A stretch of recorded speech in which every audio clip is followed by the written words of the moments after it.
स्वागत है आपका न्यूज़ 18 जम्मू कश्मीर लद्दाख हिमाचल में। मैं हूं विशाल और आप देख रहे हैं नमस्ते हिमाचल। बीती रात से हो रही तेज बारिश के कारण नालागढ़ रामशहर मार्ग पर कुमारहट्टी के पास भारी लैंडस्लाइडिंग हुई है, जिससे रामशहर मार्ग पर पूर्ण तौर से आवाजाही के लिए इस मार्ग को बंद कर दिया पड़ा है। लोगों की सूचना पर प्रशासन ने रास्ता खोलने के लिए जेसीबी भी लगाई है। तो इस वक्त की ये एक अहम खबर आपको बता रहे हैं। लगातार मौसम की मार झेल रहा है हिमाचल का अलग अलग इलाका, अलग अलग हिस्सा। बीती रात से हो रही तेज बारिश की वजह से नालागढ़ रामशहर मार्ग बाधित हो गया है। दरअसल इस मार्ग पर कुमारहट्टी के पास भारी लैंडस्लाइडिंग हुई है, यानी भूस्खलन हुआ है, और इस वजह से रामशहर मार्ग पर पूर्ण तौर से आवाजाही के लिए यह मार्ग बंद हो गया है। लोगों की सूचना पर प्रशासन ने रास्ता खोलने के लिए जेसीबी भी लगाई है। हमारे साथ फोन लाइन पर जुड़ चुके हैं जगत, ज्यादा जानकारी के साथ हमारे संवाददाता हैं। जगत, इस वक्त क्या स्थिति है? जी विशाल, बताना चाहता हूं अभी भी जो स्थिति है वो ज्यों त्यों बनी हुई है, क्योंकि रामशहर नालागढ़ मार्ग पर कई जगह भूस्खलन हो चुका है। बीती रात से बहुत ज्यादा तेज बारिश हो रही थी, जिसके कारण रोड है जो पूर्ण तौर पर बंद हो चुका है। पीडब्ल्यू विभाग और स्थानीय लोगों की ओर से लगातार जो मलबा हटाने की यहाँ पर कोशिश की जा रही है। एक जगह तो मलबा बहुत ज्यादा सड़क पर आ चुका है, जिसे हटाने के लिए काफी मशक्कत यहाँ पर विभागीय कर्मचारियों को करनी पड़ रही है, लेकिन अभी भी जो मार्ग है नहीं खुल पाया है। घंटों से ये मार्ग बंद पड़ा हुआ है। कोशिश विभाग की ओर से लगातार की जा रही है। दिक्कत ये आ रही है कि रामशहर साइड में भी लैंडस्लाइडिंग हुई है और नालागढ़ साइड में भी लैंडस्लाइडिंग हुई है। जो बीच का एरिया है वहां पर इस तरह की कोई मशीनरी ना होने की वजह से परेशानी यहाँ पर आती हुई नजर आ रही है। फिलहाल कोशिशें विभाग की ओर से लगातार जारी है, क्योंकि दिक्कतें यहाँ पर ज्यादा इस वजह से आ रही है क्योंकि वहाँ रामशहर एरिया में नकदी फसलें होती है और स्कूल और कॉलेज के लिए बच्चों को नालागढ़ की तरफ का रुख करना पड़ रहा है, और इंडस्ट्रियल एरिया है बद्दी बरोटी वाला नालागढ़, और रामशहर पहाड़ी हल्के के लोग इसी क्षेत्र में अमूमन काम के लिए आते हैं। कहीं ना कहीं आने जाने में लोगों को खासी परेशानी यहाँ पर हो रही है। ड्यूटियों से लोग लेट हो चुके हैं और स्कूलों से कॉलेजों से, मतलब जो भी जरूरी कामों के लिए लोगों ने अपने घरों से निकलना था वो आज लेट हो चुके हैं। अब देखना होगा कि विभागीय अधिकारी और जो कर्मचारी हैं जेसीबी मशीन की मदद से कब तक इस रोड को बहाल किया जाता है। जी, एक सवाल करना चाहूंगा और आपसे कि हमें ये बताएं कि क्या इस वक्त भी बारिश हो रही है? विशाल जी, अभी जो बारिश है वो रुक रुक कर हो रही है, बीच बीच में तेज हो जाती है, बीच बीच में बूंदाबांदी हो रही है, लेकिन लगातार बारिश रात से ही जारी है, जिसकी वजह से मलबा हटाने में भी जो कर्मचारी है उन्हें दिक्कत आ रही है। अब कोशिशें विभाग की ओर से लगातार जारी है। देखना होगा कि कब तक ये रोड बहाल होता है और कब जो लोगों को परेशानी आ रही है उससे निजात मिलती है। चलिए, बहुत शुक्रिया आपका तमाम जानकारी के लिए। आप अपडेट लेते रहें और आगे बढ़ेंगे। कुछ और अहम खबर है। खबर यह है कि बारिश के चलते परवाणु शिमला हाईवे 5 पर भी रास्ता बंद हो गया है। जी हां, बारिश के चलते परवाणु शिमला हाईवे 5 पर भी रास्ता बंद हो गया है। यहां तंबू मोड़ से चक्की मोड़ के बीच पहाड़ी से लैंडस्लाइडिंग की वजह कर रास्ता बंद हो गया है, यानी कई जगहों पर लैंडस्लाइडिंग की घटना सामने आ रही है। भूस्खलन हुआ है, लैंडस्लाइडिंग हुई है, या आप ये कह लें कि मिट्टी के तोदे जो है वो खिसक जाते हैं, सड़कों पर आ गिरते हैं। कई बार ये बहुत घातक भी होते हैं और सड़कें तो खैर बंद हो ही जाती हैं काफी घंटों के लिए। तो ये जो खबर अभी आपको हम दे रहे हैं ये है कि बारिश के चलते परवाणु शिमला हाईवे 5 पर भी रास्ता बंद है और कारण बना है लैंडस्लाइडिंग। कीर्ति हमारे साथ जुड़ चुके हैं ज्यादा जानकारी के साथ। कीर्ति, इस वक्त क्या स्थिति है? क्या रास्ता खुल गया या अभी खुलने में समय लगेगा? विशाल, मैं यहाँ पर बताना चाहूंगा कि करीबन ये रात को 2:30 बजे है जो मलबा है चक्की मोड़ से तंबू मोड़ के बीच में गिरा है। काफी जगह ये गिरने की वजह से जो सड़क है पूरी तरह से बाधित हो गई है और किसी भी तरह का वाहन ना चंडीगढ़ की तरफ से शिमला आ पा रहा है और ना ही शिमला की तरफ से चंडीगढ़ की ओर जा पा रहा है। और लगातार बारिश हो रही है। बारिश होने की वजह से जो लैंडस्लाइडिंग है लगातार हो रही है। कभी ऊपर से पत्थर गिर रहे हैं, कभी मलबा गिर रहा है, जिसकी वजह से खतरा बना हुआ है। और यही वजह है कि वहां पर अभी तक मिट्टी हटाने का कार्य या मलबा हटाने का कार्य शुरू नहीं हो पाया है, और जिसकी सबसे बड़ी वजह बारिश है। और बारिश का रुकने का इंतजार है वो यहाँ पर प्रशासन कर रहा है, एनएचआई के अधिकारी कर रहे हैं कि जैसे ही बारिश रुके वो अपनी 4 जेसीबी वहां पर खड़ी कर दी गई है, पॉकलेन मशीन है वो वहां पर खड़ी कर दी गई है और रोड रोलर भी वहां पर स्थापित कर दिया गया है। जैसे ही बारिश रुकेगी मिट्टी और मलबे को हटाने का कार्य है वो किया जाएगा, उसके बाद में रोलर चलाया जाएगा, उसके बाद ही वाहनों को आने जाने दिया जाएगा, क्योंकि मलबा वहां पर आने की वजह से वहां पर दलदल की हालात बने हुए हैं। तो दलदल को पहले ठीक करने का जो प्रयास है वो प्रशासन कह रहा है कि वो करेंगे। लेकिन इस बीच ऐसा देखा जा रहा है कि कसौली की तरफ से या शिमला की तरफ से जो वाहन है वो वहां पर आना शुरू हो गए हैं और जाम भी थोड़ा लगना शुरू हो गया है। इसी तरह से जो चंडीगढ़ की तरफ से भी जाम की स्थिति बनी हुई है। तो प्रशासन लोगों को ये आग्रह कर रहा है कि आप बहुत जरूरी है तभी वो इस मार्ग का उपयोग करें, अन्यथा जो दूसरे लिंक रोड है या अल्टरनेटिव रोड्स हैं जैसे कसौली जंगेशु रोड है वहां से आए, या फिर नाहन होकर जाए, या फिर कुमारटी की तरफ से जो नाहन वाला रोड है उसको इनके अडॉप्ट करें। अगर वो वहां से आते हैं तो इस स्थिति से बच सकते हैं, जाम की स्थिति से बच सकते हैं। हालांकि वो भी वहां पे भी जो लैंडस्लाइडिंग है लगातार हो रही है, थोड़ी थोड़ी मिट्टी आ रही है, लेकिन वहां पर तुरंत उसको जेसीबी द्वारा हटा दिया जाता है जी। तो स्थिति गंभीर है क्योंकि बारिश लगातार हो रही है, बारिश रुकने का इंतजार अब प्रशासन कर रहा है जी। बहुत शुक्रिया आपका कीर्ति, तमाम जानकारी के लिए आपने बहुत विस्तार से चीजें बताई हैं। तो हिमाचल प्रदेश में कई जगहों पर सड़क मार्ग बाधित हो रहा है और इससे दो बड़े शहरों के बीच, यहां तक कि दो प्रदेशों के बीच का रास्ता भी कई बार वो ठप हो जा रहा है और कारण है बारिश की वजह कर लैंडस्लाइडिंग।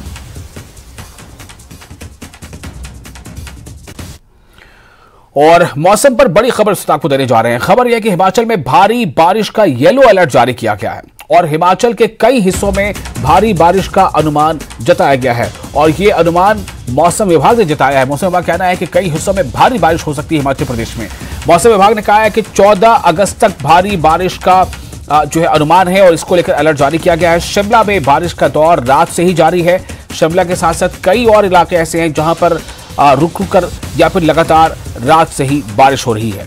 और जैसा कि मौसम विभाग का कहना है कि 14 अगस्त तक बारिश का सिलसिला यूं ही जारी रहेगा, बल्कि मौसम विभाग ने यहां तक कह दिया है कि कई इलाकों में भारी बारिश भी होगी या हो सकती है। देश में स्कैटर्ड बारिश हुई है और जो जिला कांगड़ा है वहाँ गुलेर में 100 मिलीमीटर बरसात हुई है। इसी तरह से बिलासपुर और हमीरपुर में एक दो जगह पे जो हैवी रेनफॉल हुआ है, लेकिन बारिश जो है स्कैटर्ड हुई है। और डिस्ट्रिक्ट सिरमौर में भी रिपोर्ट्स है कि पोंटा साहब के आसपास एक बादल फटा है वहाँ पे, लेकिन अगर पोंटा साहब प्रॉपर या आसपास की बात करें वहाँ रेनफॉल तो नहीं है, लेकिन उसके आसपास घटना है बादल फटने की पिछली रात। 4 से 5 दिन स्कैटर्ड इसी तरह की बारिशें रहेंगी। बीच बीच में हैवी रेनफॉल भी इन जिलों में आ सकता है, जैसे सिरमौर, शिमला, सोलन, मंडी, कुल्लू, कांगड़ा, हमीरपुर और चंबा। इन इलाकों में एक दो पॉकेट्स पे हैवी रेनफॉल भी हो सकता है। 13-14 के आसपास कुछ रेनफॉल में बढ़ोतरी होगी, रेनफॉल बढ़ेगी, लेकिन उनका येलो अलर्ट है और उसके बाद फिर थोड़ा बारिश कम है। मैंने बताया कि मानसून की बारिशें बहुत ज़्यादा नहीं होंगी, लेकिन क्लाउड बर्स्ट, लैंडस्लाइड और फ्लैश फ्लड की संभावनाएं बिल्कुल आगे भी हैं, क्योंकि मानसून में ही होता है कि लोकलाइज कई बार जो है तेज़ बारिश हो जाती है, उससे बादल फटते हैं और उससे फ्लैश फ्लड आ जाता है, डेब्री वगैरह मूव करती है। तो लो लाइंग एरिया जहाँ जहाँ भी हैं, नदी के पास एरियाज हैं, वहाँ अभी भी जो है इसका अलर्ट है और अभी भी बहुत हाई प्रोबेबिलिटी है लैंडस्लाइड की, फ्लैश फ्लड की और क्लाउड बर्स्ट की।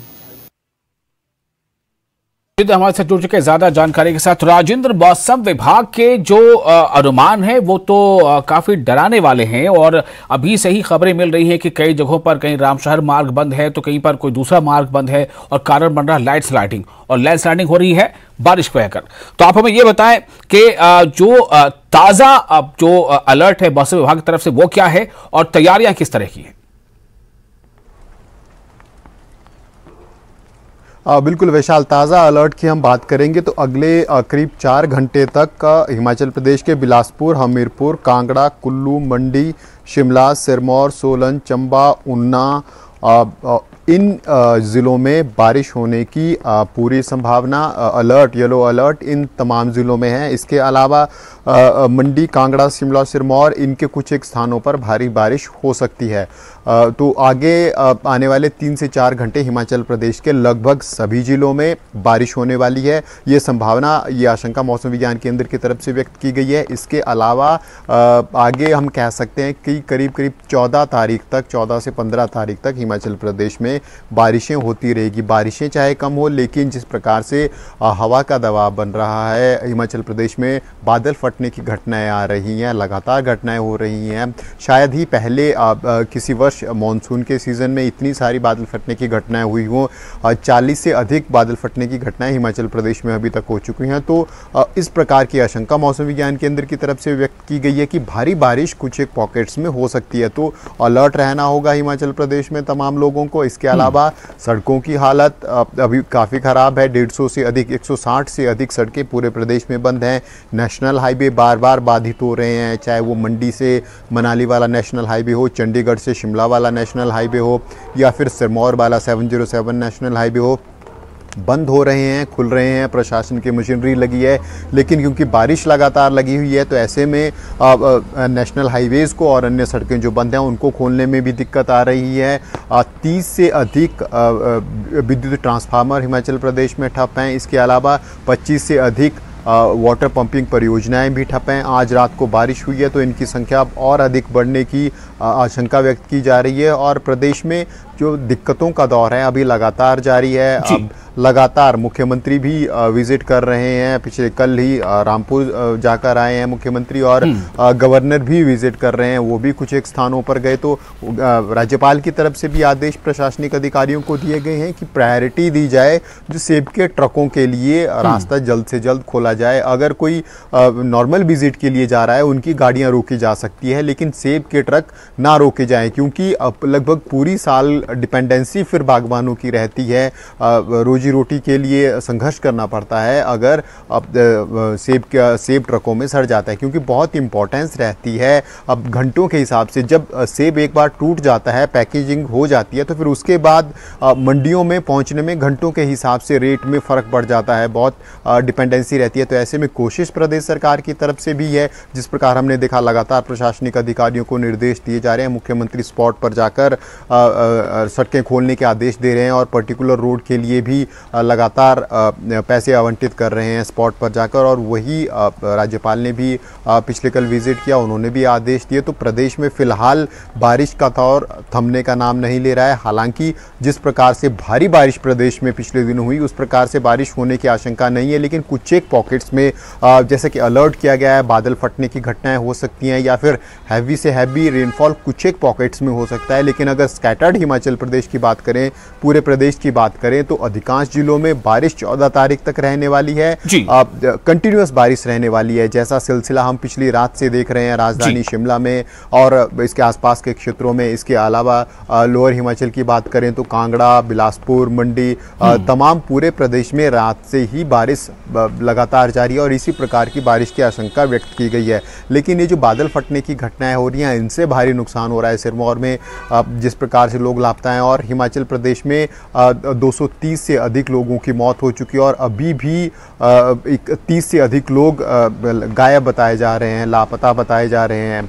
और संपत्ति का नुकसान भी करोड़ों में हो चुका है। लगभग 7,000 करोड़ की संपत्ति ऑफिशियल नुकसान है, लेकिन ये नुकसान जो आशंका व्यक्त की जा रही है कि 8,000 9,000 करोड़ से अधिक हो सकता है, जिस प्रकार से लगातार बारिशें और सड़कों का खुलने का सिलसिला और बंद होने का सिलसिला ये भी लगातार चला हुआ है। पूरे प्रदेश में हालत लगभग एक जैसी। बहुत शुक्रिया आपका राजेंद्र, तमाम जानकारी के लिए बहुत विस्तार से आपने तमाम जानकारी दी है। तो 14 अगस्त तक भारी बारिश का अलर्ट मौसम विभाग ने जारी किया है और हिमाचल में इस वक्त भी कई जगहों पर बारिश हो रही है और कहीं कहीं तो तेज बारिश भी हो रही है और कई जगहों पर मार्ग जो है वो अवरुद्ध हुआ है, उस पर रुकावटें खड़ी हुई हैं। कारण बना है बारिश की वजह कर लैंडस्लाइडिंग का होना। ब्रेक के बाद फिर आपका स्वागत है न्यूज 18 जेके में। आप देख रहे हैं नमस्ते हिमाचल। केंद्रीय मंत्री अनुराग ठाकुर ने न्यूज 18 से खास बातचीत में हर घर तिरंगा अभियान को लेकर कहा है कि इस तरीके के कार्यक्रम लोगों को नई ऊर्जा से प्रेरित करते हैं। उन्होंने इस तरह के अभियान को लेकर राजनीति करने वालों पर भी निशाना साधा और अपील की कि तिरंगा और देश की आजादी के अमृत महोत्सव को ऐसे बनाया जाए कि दुनिया भर में इसकी गूंज उठे। इस वक्त हमारे साथ केंद्रीय मंत्री अनुराग ठाकुर जी मौजूद हैं। सर, जिस तरीके से हर घर तिरंगा महोत्सव के तहत आज बाइक रैली निकाली जा रही है और 13 से लेकर 15 तक ये अभियान चलाया जाएगा, कैसे देख रहे हैं इस पूरी महारैली को? इससे पहले 2 साल पहले भी इस तरीके के कार्यक्रम लगातार होते आए। आजादी का अमृत महोत्सव पिछले लगभग 2 वर्षों में पूरे देश ने लाखों कार्यक्रम करके एक नई ऊर्जा भरी है और इसमें स्पष्ट तौर पर दिखता है कि लोगों के मन में देश के प्रति जो प्यार है, ये एक अवसर है इस पूरे हफ्ते भर में हर घर तिरंगा लहरा दो, हर बिल्डिंग पर तिरंगा लहरा दो, हर मोबाइल फोन पर तिरंगे की अपनी डीपी लगा दो। ये अवसर है 140 करोड़ भारतीयों को दुनिया भर में संदेश देने का कि भारत आजादी के 75 साल में प्रण ले रहा है कि अमृत काल में हम ये तय करेंगे कि अगले 25 सालों में भारत को विकसित भारत बनाएंगे, भारत को दुनिया की पहली 3 अर्थव्यवस्थाओं में लाकर खड़ा करेंगे और सारे भारतीय एकजुट होकर हर घर तिरंगा लहराएंगे। सारे सांसद, तमाम मंत्री इसमें भाग ले रहे हैं, क्या विपक्ष को भी इसका पार्ट बनाया गया, क्या उनको भी आमंत्रित किया गया? तिरंगा 140 करोड़ भारतीयों को एकजुट करने की ताकत रखता है। ये चंद गज का कपड़ा नहीं, इसकी वो ताकत है कि 140 करोड़ भारतीयों को इकट्ठा करता है। लेकिन कुछ राजनीति से प्रेरित लोग अगर इससे दूर रहना चाहते हो तो उस पर कोई कुछ नहीं कर सकता। मैं इतना ही कहूंगा कि आइए हर घर तिरंगा लहरा दें, हर मन तिरंगा लहरा दें, हर फोन की डीपी पर तिरंगा लगा दें, हर फेसबुक से लेकर हर सोशल मीडिया की पोस्ट पर तिरंगा तिरंगा और तिरंगा, क्योंकि दुनिया में दिख जाए ये तिरंगा वो है जिसने ऑपरेशन गंगा के तहत यूक्रेन से 23,000 से ज्यादा छात्र छात्राओं को सुरक्षित घर लेकर आए। ये तिरंगा वो है जिसकी ताकत दुनिया ने यूक्रेन में देखी, जब दुनिया के अन्य देशों के लोग भी तिरंगा हाथ में पकड़कर वहां से सुरक्षित युद्ध की भूमि से बाहर निकले। बहुत बहुत शुक्रिया हमसे बात करने के लिए। आप केंद्रीय मंत्री अनुराग ठाकुर को सुन रहे हैं जो साफ तौर पर बता रहे हैं कि किस तरीके से जो है तमाम कार्यक्रम जो है वो रखे गए हैं और इस पर राजनीति नहीं होनी चाहिए। कैमरामैन योगेंद्र के साथ फराह खान, न्यूज़ 18 दिल्ली। मुख्यमंत्री सुखविंदर सिंह सुक्खू ने रामपुर विधानसभा क्षेत्र के खड़ाहंड में आपदा से हुए नुकसान का जायजा लिया। इस दौरान सीएम ने आंशिक रूप से क्षतिग्रस्त मकानों की मरम्मत के लिए 1-1 लाख रुपए मुआवजा देने की घोषणा की। साथ ही कहा कि राज्य सरकार पूरी तरह से क्षतिग्रस्त मकानों की मुआवजा राशि बढ़ाने पर भी विचार कर रही है। उन्होंने आश्वस्त किया कि ग्राम पंचायत खड़ाहंड सहित अन्य प्रभावित पंचायतों के संपर्क मार्गों को खोलने के लिए पर्याप्त धनराशि जारी की जाएगी। मुख्यमंत्री ने कहा कि आपदा के कारण जिन परिवारों के घर और जमीन पूरी तरह से क्षतिग्रस्त हुए हैं उन्हें उचित स्थान पर स्थानांतरित किया जाए ताकि वो अपना घर परिवार फिर से बचा सके। साथ ही सेब बागवानों की मदद के लिए पंचायतों में अस्थायी रास्ते बनाए जा रहे हैं ताकि सेब समय पर मंडियों तक पहुंच पाएं और बागवानों को आर्थिक नुकसान न झेलना पड़े। यहां उन्होंने दोहराया कि सेब बहुल क्षेत्रों की सड़कें बहाल करना राज्य सरकार की प्राथमिकता है और विभागीय अधिकारी दिन रात इस काम में जुटे हैं। उन्होंने कहा कि जल्द ही कृषि मंत्री प्रोफेसर चंद्र कुमार भी प्रभावित क्षेत्रों का दौरा करेंगे और आपदा से किसानों को हुए नुकसान का जायजा लेंगे ताकि प्रभावितों की मदद की जा सके।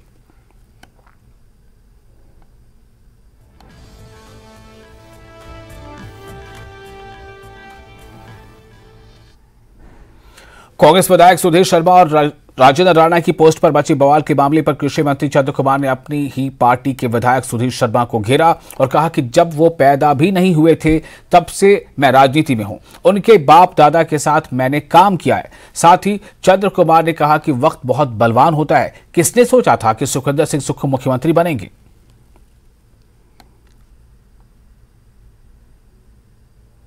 इस साल राजनीति में रहा, मैं उस वक्त राजनीति में आया था जब तक ये पैदा भी नहीं हुए थे। मैं इनके बाप के साथ काम किया है, मैं इनके दादों के साथ काम किया है, लेकिन जिस श्लोक का उसने वर्णन किया उसको भी मैं बता देता हूँ। वक्त बहुत बलवान है, नहीं बलवान इंसान। वक्त बहुत बलवान है, नहीं बलवान इंसान। हीरे लूटी गोपियां वही अर्जुन को ही बान। आपको के दिल में कोई ऐसी बात है, आप मुख्यमंत्री से मिलिए, उसके दरवाजे खुले हैं। वो मुख्यमंत्री जी मंत्रिमंडल बनाना उसका प्रोरोगेटिव है, हाई कमांड भी उसके ऊपर जो है विचार करती है। जहां जहां इम्बैलेंस होगा वो करेगा।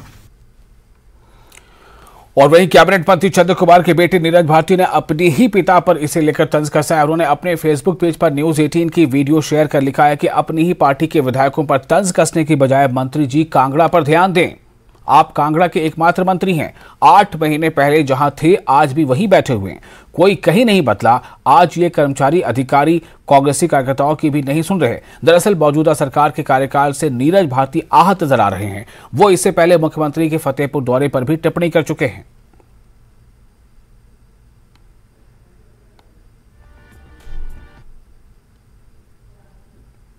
नालागढ़ में 2 सगे भाइयों की हत्या कर दी गई। हत्या का आरोप पंजाब के 3 युवकों पर लगा है। आरोप है कि पंजाब के युवकों ने पहले बातचीत के लिए सगे भाइयों को बुलाया और फिर तेज धार हथियार से हमला कर उन्हें मौत के घाट उतार दिया। मृतकों की पहचान वरुण और कुणाल के रूप में हुई है। दोनों मृतक नालागढ़ के वार्ड नंबर 6 के ही रहने वाले थे।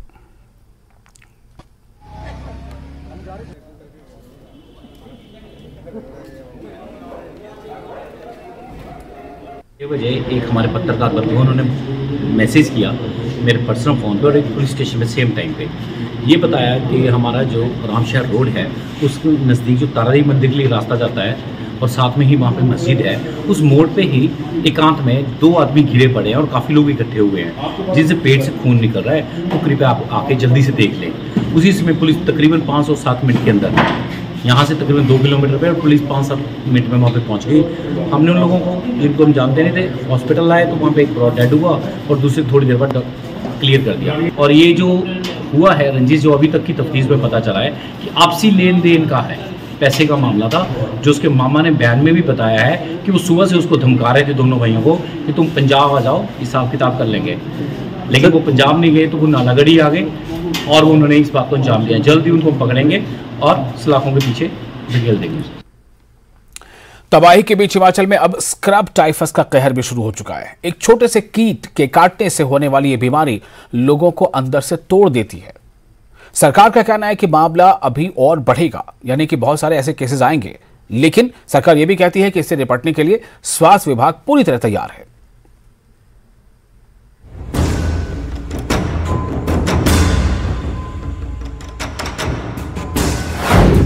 हिमाचल में स्क्रब टाइफस से सावधान। आईजीएमसी में मिले स्क्रब टाइफस के 21 मरीज। सितंबर तक कहर बरपाएगा जूं जैसा कीट। बारिश के बाद अस्पतालों में वैसे भी मरीजों की तादाद बढ़ जाती है, लेकिन शिमला के आईजीएमसी में बीते कुछ दिनों में स्क्रब टाइफस के 21 मरीज मिलने से स्वास्थ्य विभाग अलर्ट हो गया है। विभाग की तरफ से प्रदेश के अस्पतालों को भी अलर्ट पर रहने के निर्देश जारी किए गए हैं। तो देखने में यह आया कि ये अगस्त सितंबर जो है, और सितंबर इज़ द पीक, क्योंकि इन दिनों में जो बागवान हैं, हमारे किसान हैं, अपने खेतों में काम करते हैं और ये ट्रेंड देखने में आया कि इन दिनों में ये केसेस पीक पर होते हैं। और जैसा कि अभी मेरी जानकारी में है कि लगभग पिछले 2-3 दिन में जो है वो 11 केसेस आए थे। आज अभी पिछले 2 दिन से 15 केसेस जो है स्क्रब टाइफस के आईजीएमसी में आए हैं और ये ट्रेंड आगे एक्सपेक्ट करते हैं हम कि सितंबर में बढ़ेगा। अब जानिए कि आखिर स्क्रब टाइफस नाम की बीमारी है क्या। एक छोटे से कीट के काटने से होता है स्क्रब टाइफस। स्क्रब टाइफस के कीट बारिश में गंदगी से पनपते हैं। कीट के काटने से शरीर पर फफोले और काले चकत्ते बन जाते हैं। कुछ समय बाद चकत्ते वाली जगह पर घाव बन जाता है। मरीजों को तेज बुखार, सिर दर्द और सांस लेने में परेशानी होने लगती है। जोड़ों में तेज दर्द और मांसपेशियों में टूटन और अकड़न होने लगती है। मरीज का प्लेटलेट्स तेजी से कम होने लगता है। स्क्रब टाइफस का असर लीवर, किडनी और ब्रेन पर भी पड़ता है। पिछले साल भी हिमाचल में स्क्रब टाइफस का कहर अगस्त सितंबर के महीने में ही टूटा था, लिहाजा सरकार ने इस पर पहले से पूरी तैयारी कर रखी है।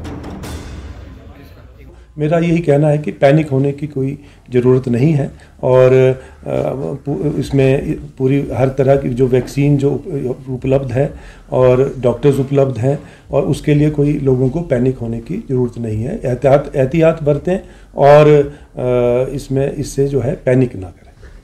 हर तरह से हमारी तैयारी है, हमारे डॉक्टर्स मौजूद हैं, हमारे पास वैक्सीन मौजूद है और हम लोग पहले से ही प्रिपेयर्ड हैं, क्योंकि पिछले साल भी इस तरह की घटनाएं सामने आई थी।